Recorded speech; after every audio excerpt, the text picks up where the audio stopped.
మొన్నటి వరకు సుర్రుమనిపించిన ఎండ ఇప్పుడిప్పుడే తుర్రుమంటోంది. పగటి ఉష్ణోగ్రతలు క్రమంగా తగ్గుతున్నాయి. రాత్రి సమయాల్లో వాతావరణం చల్లబడ్డంతో ఉక్కపోత నుంచి విముక్తి కలుగుతోంది. అటు ఏజెన్సీ ప్రాంతాలు మంచు దుప్పటి కప్పుకొని ఆహ్లాదకరంగా మారిపోయాయి. ఈ ఏడు ఆశించినంత మేర వర్షాలు కురవలేదు. పైగా ఎండ అదరకొట్టేసింది. నిన్న మొన్నటి వరకు మధ్యాహ్నం పూట రోడ్డెక్కాలంటేనే భయపడే పరిస్థితి.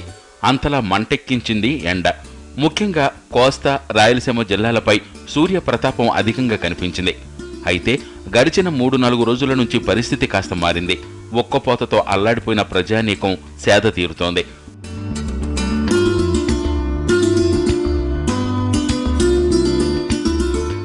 పగటి ఉష్ణోగ్రతలు తగ్గాయి. సాయంత్రం 6 దాటగానే వాతావరణం చల్లబడుతోంది. రాత్రి సమయాల్లో చలి కూడా ప్రారంభమైంది. హైదరాబాద్తో పాటు తెలుగు రాష్ట్రాల్లోని ప్రధాన నగరాల్లో ఇదే సీన్ కనిపిస్తోంది. ఎక్కడ చూసినా ఉష్ణోగ్రతలు 30 దాటడం లేదు.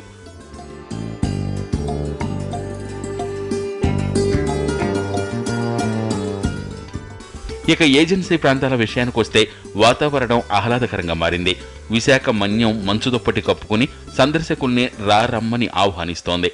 పాడేరు, చింతపల్లి, గూడెం కొత్త వీధి, లంబసింగి, అరకు వ్యాలీ, ముంచంగిపుట్టు, జోలాపుట్టు, పెదబైలు, మినుములూరు వంటి ప్రాంతాల్లో కనిష్ట ఉష్ణోగ్రతలు నమోదవుతున్నాయి.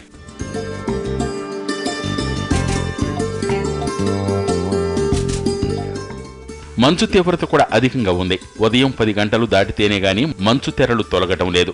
దీంతో గిరిజనులు ఎక్కడికక్కడ చలిమంటలు వేసుకుని సేద తీరుతున్నారు. ముందు మన్యంతో పాటు మైదాన ప్రాంతాల్లో కూడా ఉష్ణోగ్రతలు మరింత తగ్గే అవకాశాలున్నాయి.